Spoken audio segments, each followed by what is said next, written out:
Hello, friends, and welcome to another episode of Fort Worth Roots. Today's episode of Fort Worth Roots happens at God Bless Retirement. GBR happens once a month down at the Fort Worth Club. I'm not going to give you a lot of details today because they're about to tell you everything in the recording. But if you'd like more information on GBR, go to godblessretirement.com. And if you're interested in attending an event, which is free, I suggest you do it. Go to the website, hit that drop-down menu, look for events, click on it, find the one you want to go to with the subject listed in the title, and register. And then we'll see you there. godblessretirement.com. That's enough out of me. Thank y'all for being here, and let's start the show. I'm so glad you could join us on a Wednesday afternoon. On behalf of the Chakotski family and God Bless Retirement, which is an M&A firm, we're so honored to be in service of the town. The mission today and henceforth every month is to ensure that we have more deal flow, particularly in the middle market and lower middle market. So in any alternative category of private capital, our job is to catalyze that action. We want to ensure we also have a higher GDP for good old Fort Worth, Cowtown as we're known. For those who have traveled outside of our city, please raise your hand for those that came in from outside. Welcome so much. Thanks for being here. Appreciate y'all. This is a relational town. You should feel warm and welcome. We're going to present more investable deals in front of you in the months ahead. That just began. We're also going to have more and more private equity funds that are going to come here and offer their syndication to you. Some of them are an active portfolio fundraise, so you can have the bucket LP investment, or you can have direct action into one of their deals. The deal rooms, particularly in the open regional lender rooms like this, are meant to also be facilitated by folks in service of capital. So please never be deterred by anyone who's very gabbish and excited to get your business card. I know it's a unique experience for some of us who are not necessarily in brokering, but please give them grace. Appreciate you. All right, if I may invite our panelists to come up and allow me some grace to shut this thing down after 45 minutes so that y'all can get back to our actual relationships in your offices. Gentlemen, I'm going to have you carry the burden of an abridged self-introduction. Please hold the mic in the middle, not the bottom. Everyone, please welcome our great panel.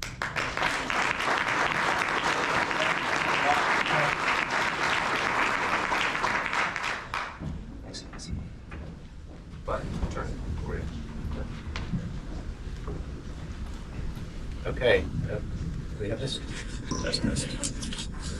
I forgot my hat. There we go. How's that? There we go. Do not let the accent fool you, everyone. I'm Texan through and through. I just happen to grow up in the UK, so I ended up with the accent. My name is Alex Lesker. I'm the founder of Spartan Ventures. We're a venture capital firm based just outside of Fort Worth. We are investing in a number of different verticals, but primarily we are looking at opportunities in the energy, compute, and wellness sectors. If any of you would like to talk to me at some point, I did put my business card out on a number of the chairs, but ran out. So if you don't have one on your chair, come and speak to me afterwards. I'm more than happy to give you my information. You sound so cool. I like that. So Steve Montgomery, President and CEO of the Fort Worth Chamber of Commerce, born and raised in Fort Worth, built businesses here, sold businesses here, have a background in small and medium-sized businesses and actually large businesses, and policy advocacy. The Fort Worth Chamber is here to advocate for business community in Fort Worth. Our mission is retention, expansion of companies that call Fort Worth home. I'll get into more of it later, but we're here to be the voice of the business community and to advocate for businesses. Shane Benner. I'm a commercial real estate broker. I do investment sales, so represent private equity, family offices acquiring or exiting income-producing commercial real estate with a DFW focus. I'm with a firm called Bradford. I also am an adjunct professor at TCU, my alma mater, the real estate program, so I see Chico here and also sometimes on campus, which is a lot of fun. I also sit on the Urban Design Commission, city commission that oversees the design districts around Fort Worth. Shane Smith, originally from Dallas, Texas, moved to Fort Worth about 7 to 8 years ago. I'm director of research with Downtown Fort Worth Inc. Essentially take everything Steve said and we're highly biased to downtown. So we are advocates for downtown, especially as the culture and landscape of central business districts are changing. We are kind of the gatekeepers and caretakers of our central business district here downtown. So my job is to kind of be let's just say a repository of information and data that will allow developers to optimize their decisions for commercial development downtown. Apart from that, ministry is the biggest part of my life. Fantastic, thank you. So I'm moderating the panel today, so I'm going to kick us off with a few questions to get things going. And for you, Steve, the first thing we'd like to look at here is over the past few years, how has Fort Worth shifted the way it approaches economic development, and what feels different today compared to a few years ago? Sure, thank you for that. So, about 3 years ago, the civic and business leaders of Fort Worth made a fundamental decision about changing the way that we do economic development in Fort Worth. Up to then, business attraction, getting companies to move to Fort Worth from other cities, lived under the umbrella of the chamber. The decision was made to separate that out and set up its own entity to truly elevate our game there, and elevate it because we're getting our butts kicked. We're getting our butts kicked from our peers around the country, around the state, and even our non-peer cities, Frisco, Plano, other cities like that were really beating us to the punch, and we needed to elevate our game in terms of business attraction to Fort Worth. Separated it out, set up an entity called the Fort Worth Economic Development Partnership, run by my good friend Robert Allen, a fellow Longhorn, and sorry, TCE folks, gotta be careful with that. And he has definitely elevated our game in terms of business attraction. The Chamber's mission, again, is retention, expansion of companies that call Fort Worth home, and also on the advocacy piece. We're very blessed in Fort Worth to have folks like Alan Blaylock and folks like Maddie Parker who have a yes attitude when it comes to solving problems and being a business-friendly environment. One of my missions on the advocacy side is to make sure that Fort Worth is competitive, making sure a regulatory environment, making sure what City Hall does, what the state legislature does, doesn't harm the ability for us to go out and be capitalists and be successful and employ people and be a successful community. And then also we've got great partners at the city that help us. So it's kind of a three-legged stool if you think of attraction, retention, expansion, and what the city does, which is a lot of the incentives and help bringing companies here.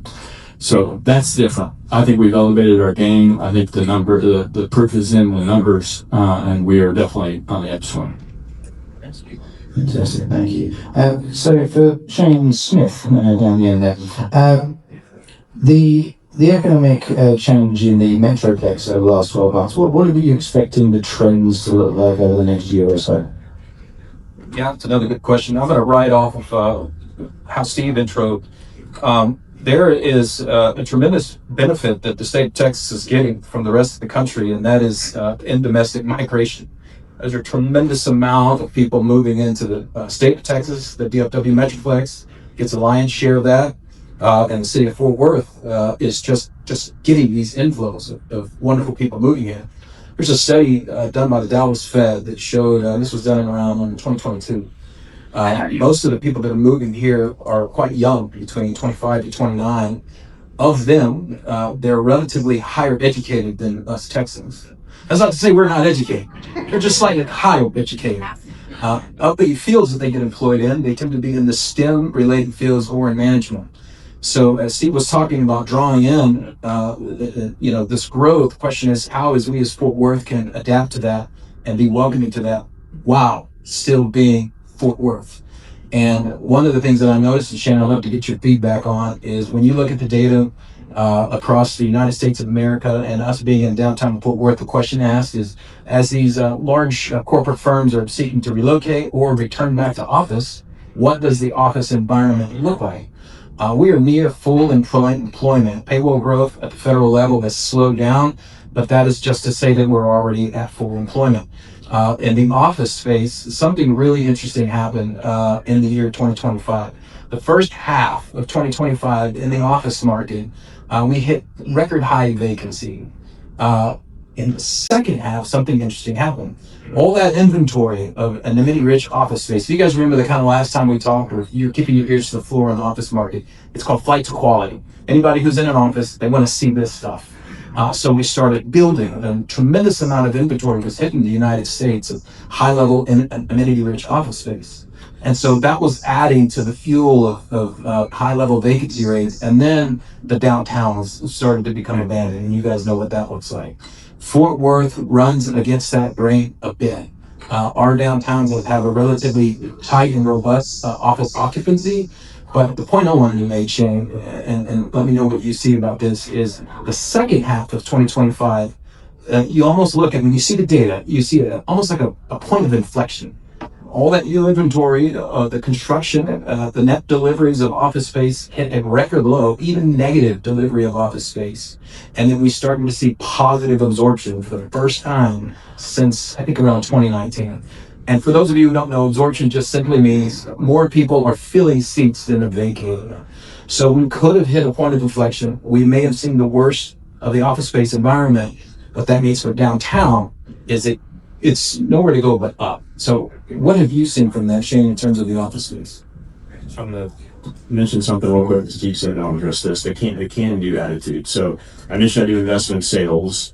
I also do occasional tenant representation. I don't have a referral tenant, but an industrial tenant rep deal we signed a lease a couple weeks ago. An Italian company, this will be their U.S. headquarters.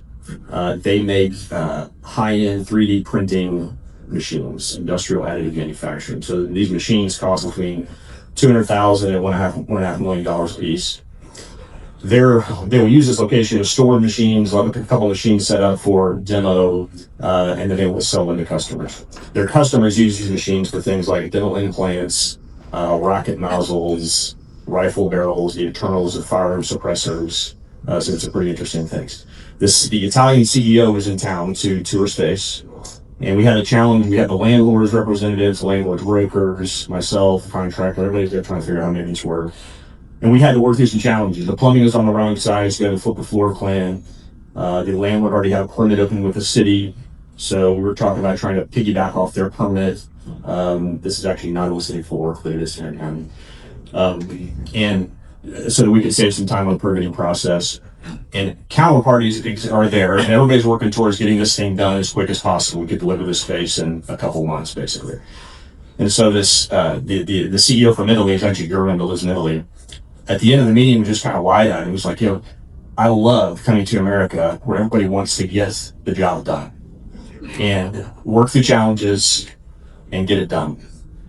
The part of the world he comes from, you're going to get 1,000 no's before you can figure out how to make something happen. So my message really is we need to steward that, maintain and steward that mentality. That's why firms want to be here. That's why people want to be here and move here. So can-do attitude. In terms of office, it's been a dirty word for a while. Fort Worth is unique. We don't typically get the big footprint credit tenants downtown. What do those tenants do? They drive rental rates up. They drive cap rates down because they're higher credit. So there's a perceived loss there. However, we also don't lose them. Look at what's happening in downtown Dallas. We're losing AT&T. It's a hot mess over there. So we're a little more stable. I personally believe office is one of the best places to invest right now. It is a case of the haves and have-nots. So office has to be well amenitized, high quality, close to where the decision makers live. And we're seeing record rates for some of those office buildings. Contrast that with, let's say, Las Colinas, where you have big footprint office. There's nothing to do there except work. That stuff's a bloodbath. So I think if you're looking at an asset class to purchase, you have to buy the right asset. But office is a place to be. Interesting statistic from 2015 to 2020, the net absorption per new office using job in DFW was 181 square feet per job. The next 5 years, 20 to 25, is 38 square feet. That's right. So footprints are getting smaller. A lot of those office using jobs, they're using hoteling, or they're still working from home. But the job market is softening a little bit, and employers now have leverage to require employees back in the office. I think we'll see that coming. Fort Worth was was back in the office much faster, I think, than most major cities in the midst of COVID, which is a benefit. You have local decision making, not somebody trying to make a decision out of New York City on whether or not their employee can go to the office and Fort Worth, right? So I'm pro office if you can find the right asset and manage it well. Can I just add a little bit to that? Yeah. Yeah. So I really want to echo what Shane said. Remember, the inventory is dry up. There is no new construction of amenity-rich office space. And for the first time in 2025, you're starting to see institutional money start being poured back into the office market.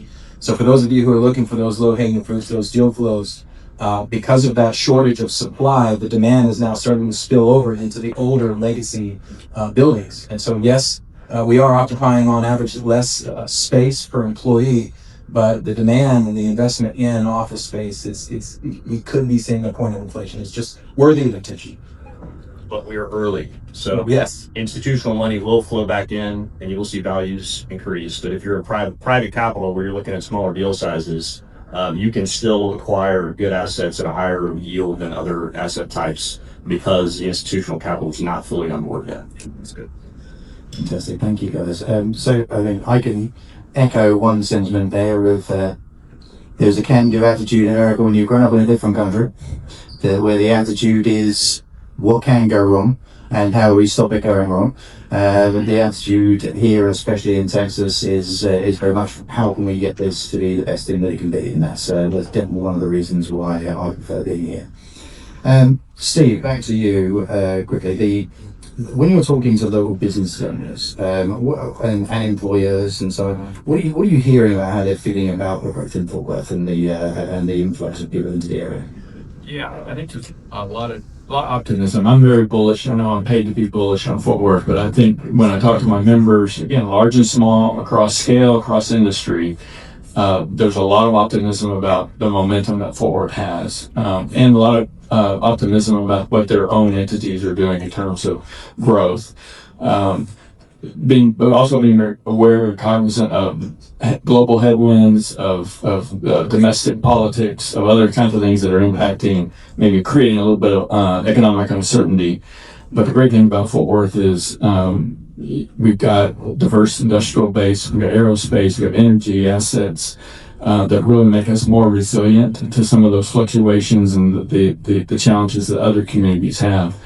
But business owners I talk to, again, large and small, very optimistic, very positive, and very encouraged about where Fort Worth is. You know, we're the fastest growing large city in America. I had a bet over the summer with my peer in Jacksonville, Florida, that we were going to pass him. Fort Worth was going to pass Jacksonville.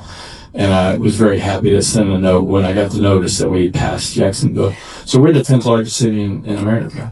And if you look at other cities kind of in those top tier, we're doing this and they're doing this or this. Our buddies downriver from us are number 9, but they're built out, right? They're growing and they're doing a lot of great things over there. But we're 350 square miles, half of which is not yet developed. So our growth opportunity is phenomenal. And so, yeah, a lot of great optimism. And to Shane Smith initially, what are the industries and sectors that are actually driving global economic growth? What are the big ones that are impacting in that area?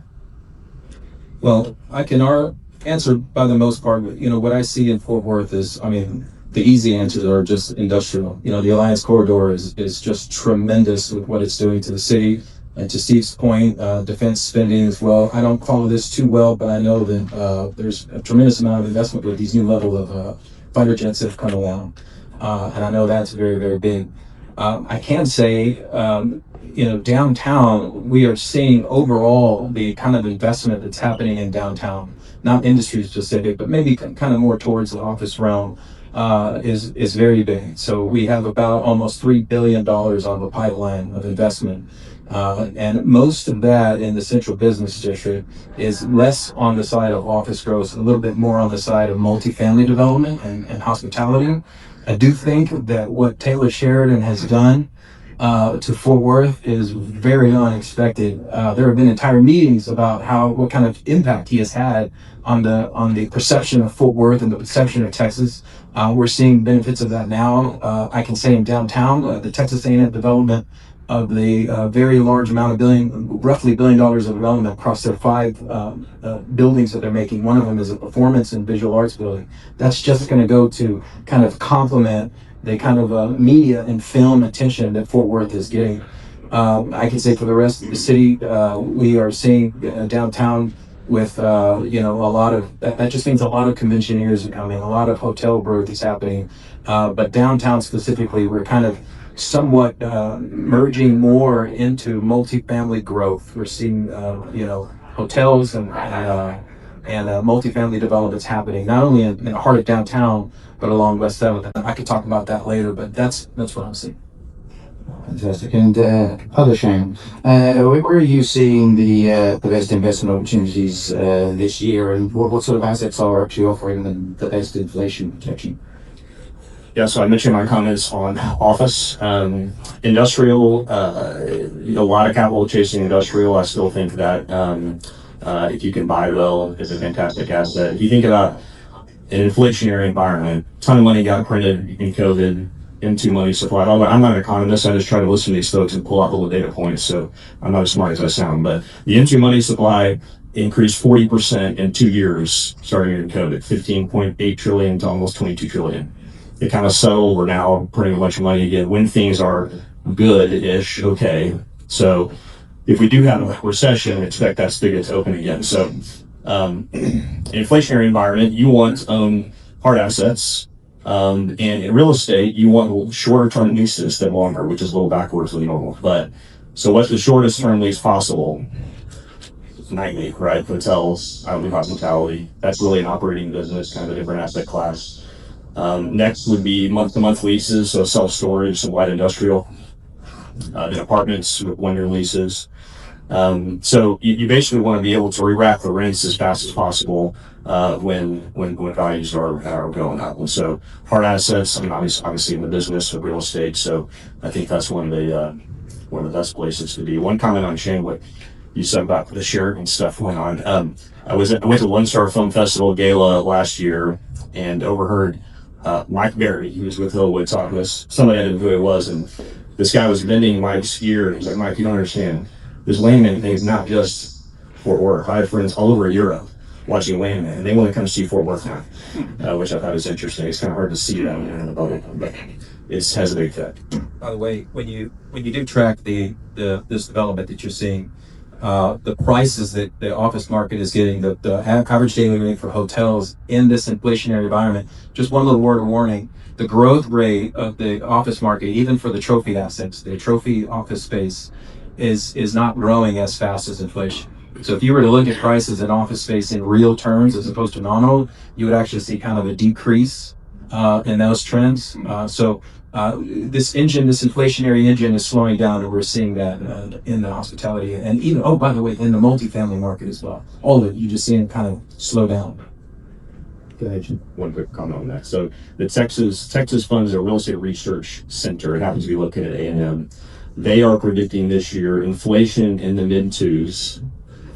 They're predicting wages increasing between 5 and 5.5% this year. So, which is what we need, right? We need wages to outpace inflation for a little while. Hopefully they're right. But hopefully, we'll have some wages catch up, because when hotel rates and rental rates increase, obviously you need people making enough money to pay those higher rates as well. That's right. So moving on to that growth that we're talking about across the board here, what are the challenges that we as a city need to stay ahead of, and how can the business community turn those into opportunities? And we'll start with you, Steve. Sure. When we talk about the growth, and Shane, my brother Shane and my other brother Shane were talking about sort of the residential growth. Thanks for some people who got that. The residential growth. But if we look at, and my good friend Robert Stearns knows this from his city days, if you look at our property tax base in Fort Worth, it's inverted. It's, I forgot the exact number, I want to say 62% residential and 38% commercial. And it really should be the other way around, at least in parity.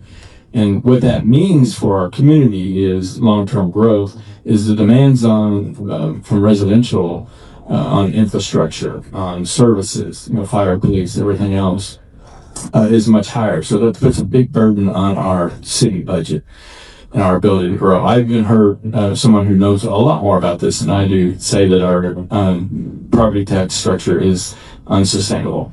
I don't know what that means exactly, but it's something that we, in terms of growing businesses here, growing the commercial tax base is something we've really got to be focused on for our community long term.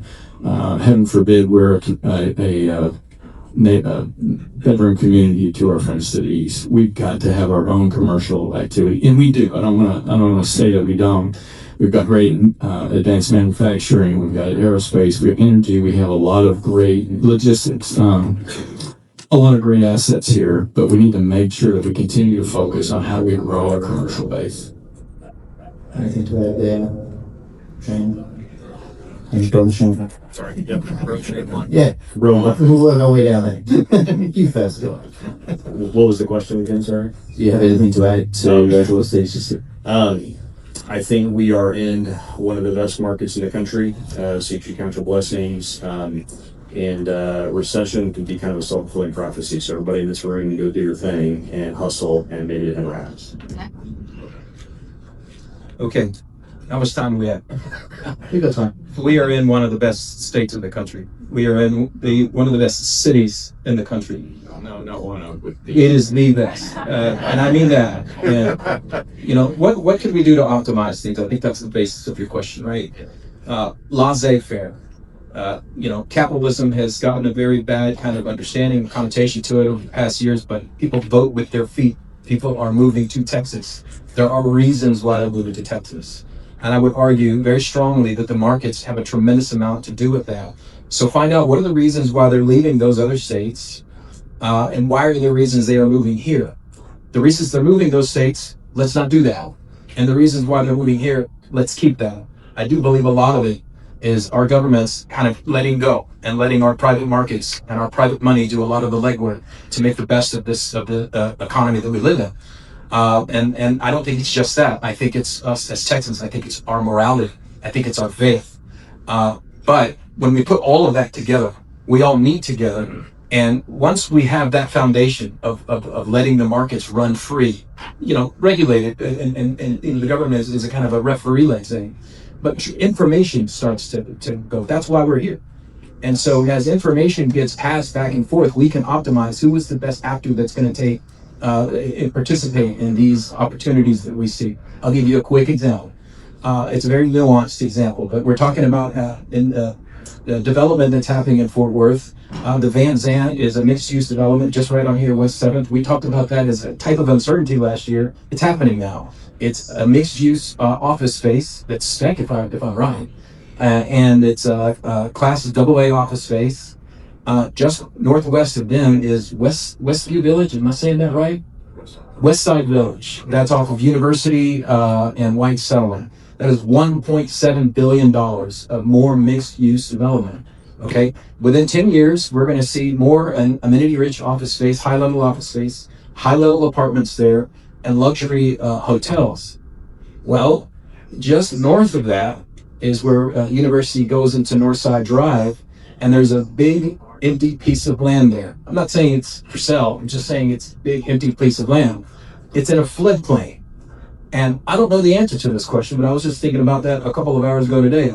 Once this Panther Island development starts taking shape, and according to them, we will start seeing the canals and bypasses happening in this summer of this year. This summer of this year, we'll start seeing this grow again.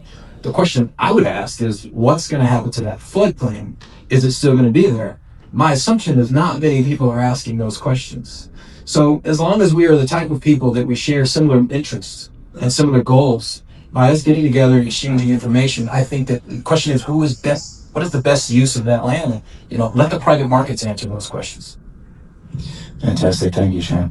So, to echo some of the things that have been said here, as someone who has recently moved to Texas, I can say all the reasons that have been mentioned here are among the reasons I moved here.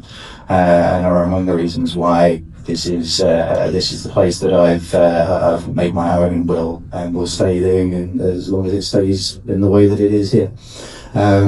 What we're going to do now is open up to questions from the audience. So if anybody has anything they'd like to ask the panel, please put your hand there, and I'll call on you. Yes, we've got one over there. Outstanding panel today. Thank you to Dr. Chico Brandon. Appreciate you having us out.